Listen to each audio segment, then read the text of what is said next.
कोई जो मिला तो मुझे ऐसा लगता था जैसे मेरी सारी दुनिया में गिर। उस खराब परफॉर्मेंस को खराब कहने का हक तो जजेस से मत छीनो आप। अपनी कमियों पर ही हम गुस्सा होके बैठ जाएंगे या डिमोटिवेट हो जाएंगे तो हम आगे ग्रो कैसे करेंगे। लाइव स्टेज पर पब्लिक का बेवकूफ बनाने के लिए स्टेज पर खड़ी हो जाती हैं और पीछे बैकग्राउंड में प्ले कर दिए जाते हैं उनके रियल सॉन्ग्स। उनके ऊपर वो खड़े होकर माइक पर वो सिर्फ लिपसिंग करके चली जाती हैं और लोग बेवकूफ बन जाते हैं। दोस्तों, रियलिटी शोज, सिंगिंग के जितने भी आप रियलिटी शोज देखते हैं या फिर बिग बॉस है या फिर कोई भी जिसके सामने रियलिटी लग जाता है और हम लोग उससे कनेक्ट कर जाते हैं फौरन, क्योंकि हमें ऐसा लगता है कि अब हमें सब रियल ही देखने के लिए मिलेगा यहाँ पे।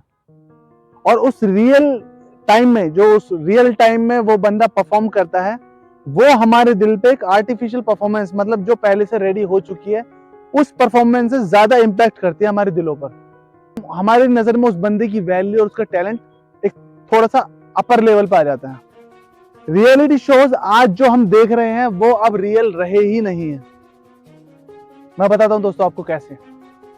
हमें ऐसा लगता है, जैसे मैं एक फॉर एन एग्जांपल एक शो की बात करूं तो इंडियन आइडल है, सारेगामापा है, लेकिन मैं आपको एग्जांपल यहाँ पे इंडियन आइडल का ही दूंगा क्योंकि मेरे पास परफॉर्मेंस ऐसी हैं। दोस्तों, इंडियन आइडल में हम लोगों को लगता है कि जो भी हम परफॉर्मेंसेस देख रहे हैं वो सब लाइव चल रही हैं, रियल चल रही हैं। स्टेज पर जो बंदा परफॉर्म कर रहा है, जो कंटेस्टेंट परफॉर्म कर रहा है, वो रियल टाइम में गा रहा है। अब मैं दोस्तों ये नहीं बोलता कि सारी परफॉर्मेंस ऐसी होती हैं, नहीं। जो हम नॉर्मल डेज में जो वो परफॉर्म करते हैं, ऑडिशन होता है, ऑडिशन के बाद के जो राउंड्स होते हैं वो सब रियल ही होती हैं, लेकिन बहुत सारी जगह हमें ये रियलिटी शोज चीट करते हैं। जैसे कि मैं आपको बताऊं दोस्तों, grand finale, specially grand finale में जो आप परफॉर्मेंसेस देखते हैं वो परफॉर्मेंसेस रियल टाइम में वो लोग परफॉर्म नहीं कर रहे होते हैं। वो सारी परफॉर्मेंस पहले से ही स्टूडियो के अंदर बाकायदा सारे इफेक्ट्स डलने के बाद वो रिकॉर्डेड हो चुकी होती हैं। उसके बाद वो लोग सिर्फ स्टेज पे खड़े होकर लिपसिंग करते हैं।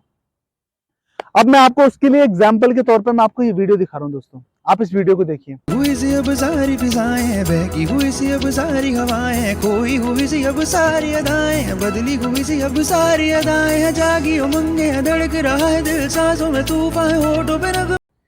जो ये बंदा परफॉर्म कर रहा है, एक कंटेस्टेंट है इंडियन आइडल सीजन 12 का शायद, ये बंदा परफॉर्म कर रहा है और लोगों को लग रहा है कि ये लाइव ही गा रहा है। दोस्तों, ये गाना जो गा रहा है वो गाना रियल जो गाया हुआ है वो शंकर महादेवन का गाना है, जिनका ये रिकॉर्ड था कि उन्होंने इस गाने को एक सांस में गाया है। उस गाने की क्या रियलिटी थी वो तो मुझे नहीं पता, वो शायद उन्होंने गाया भी हो, क्योंकि वो एक ऐसे सिंगर हैं जिनका इतना रियाज है कि वो इतनी लंबी सांस रोक के रख सकते हैं और वो इतना लंबा गा सकते हैं। लेकिन दोस्तों, अभी आप सोचोगे कि कल का आया हुआ लौंडा, उसने ये गाना इतनी इजीली परफॉर्म कैसे कर दिया स्टेज पे, वो भी लाइव। मैं आपको बताता हूँ।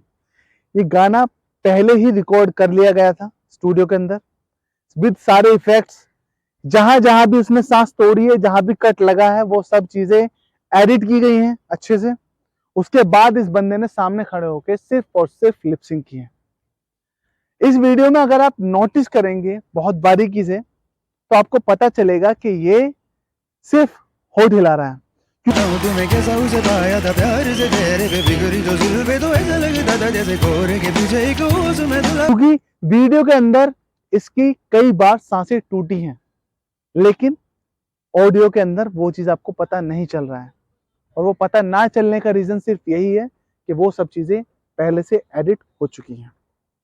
सोनू निगम जैसे बड़े बड़े सिंगर भी आज इन रियलिटी शो से दूरी बना के सिर्फ इसीलिए हैं क्योंकि इनमें बहुत सारी चीजें फेक होती हैं। यहाँ तक कि जो जजेस होते हैं, उन जजेस को भी ये फ्रीडम नहीं है कि वो अपना ओपिनियन, अपने कमेंट्स खुलकर उन कंटेस्टेंट को दे सकें जो वो एक्चुअली उनके लिए फील कर रहे हैं उनकी परफॉर्मेंस के बाद। ये तक भी हक जजेस को नहीं मिला होता। जजेस को सिर्फ चैनल की तरफ से कुछ एडवाइजरी जारी होती है जिसमें वो सिर्फ वही बातें बोलेंगे जो चैनल वालों ने उनको बोली हैं। आपने खुद भी बहुत बार ऐसा नोटिस किया होगा कि कंटेस्टेंट की परफॉर्मेंस अच्छी नहीं थी, लेकिन उसके बावजूद भी किसी भी जज ने उन पर अपना खुल के ओपिनियन नहीं दिया। उसके पीछे का रीजन यही है कि चैनल वालों से जजेस को पूरी मतलब ये लिस्ट मिल जाती है कि उनको क्या बोलना है। सिर्फ सिर्फ और सिर्फ सारे कंटेस्टेंट को मोटिवेट करना है, उनका प्रोत्साहन बढ़ाना है।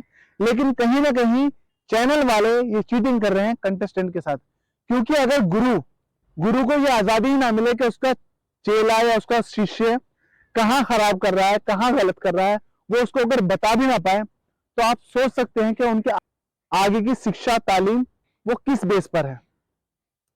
मोटिवेट करना अच्छी बात है, लेकिन सच्चाई भी उनके सामने रखनी चाहिए। सोनू निगम का एक यही बहुत बड़ा रीजन है कि सोनू निगम जैसे बड़े सिंगर इन रियलिटी शोज से आप दूरी बनाए हुए हैं, क्योंकि उनको पता है सब चीजें फिक्स होंगी। नेहा कक्कड़ जैसी सिंगर भी लाइव स्टेज पर पब्लिक का बेवकूफ बनाने के लिए स्टेज पर खड़ी हो जाती हैं और पीछे बैकग्राउंड में प्ले कर दिए जाते हैं उनके रियल सॉन्ग्स। उनके ऊपर वो खड़े होकर माइक पर वो सिर्फ लिपसिंग करके चली जाती हैं और हम लोग बेवकूफ बन जाते हैं। और अब सुनिए इनकी रियल वॉइस।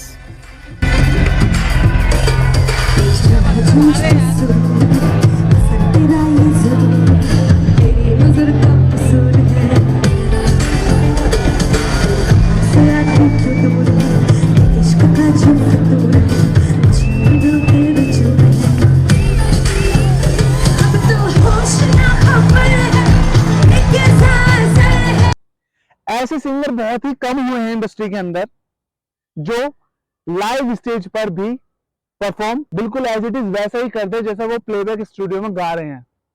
उनमें सबसे बड़ा नाम जो है वो सोनू निगम का है।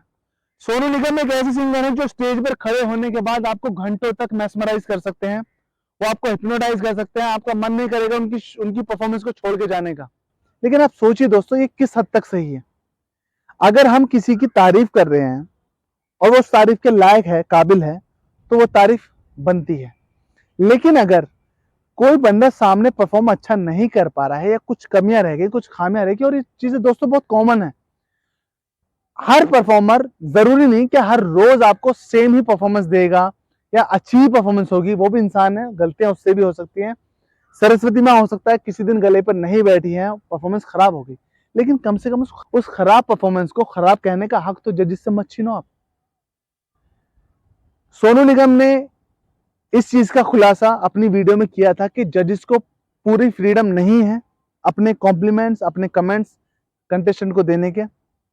और अभी recently Amit Kumar Indian Idol season में गए थे, तो वहां पर ये इसकी कंट्रोवर्सी भी हुई थी कि उन्होंने मतलब परफॉर्मेंस जो थे उन्होंने अच्छा परफॉर्म नहीं किया था, लेकिन फिर भी उसके बाद भी सबको कमेंट्स अच्छे मिले थे।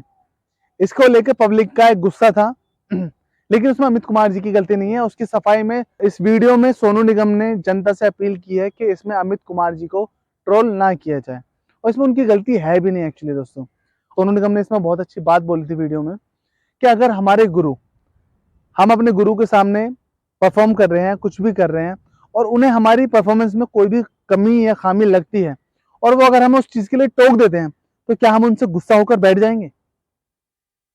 आप बताइए दोस्तों, अगर हम उस पर अपनी कमियों पर ही हम गुस्सा होकर बैठ जाएंगे या डिमोटिवेट हो जाएंगे, तो हम आगे ग्रो कैसे करेंगे?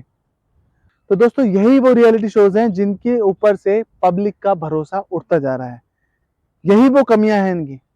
एक जमाना था जब सोनू निगम जज होते थे, जावेद अख्तर साहब जज होते थे, उस टाइम पे उनको पूरी फ्रीडम मिलती थी, इसीलिए वो उन शोज का हिस्सा बने थे, क्योंकि उनको वो पूरी फ्रीडम थी कि अगर कोई कंटेस्टेंट गलत परफॉर्म कर रहा है तो उसको एटलीस्ट बता दिया जाए, समझा दिया जाए।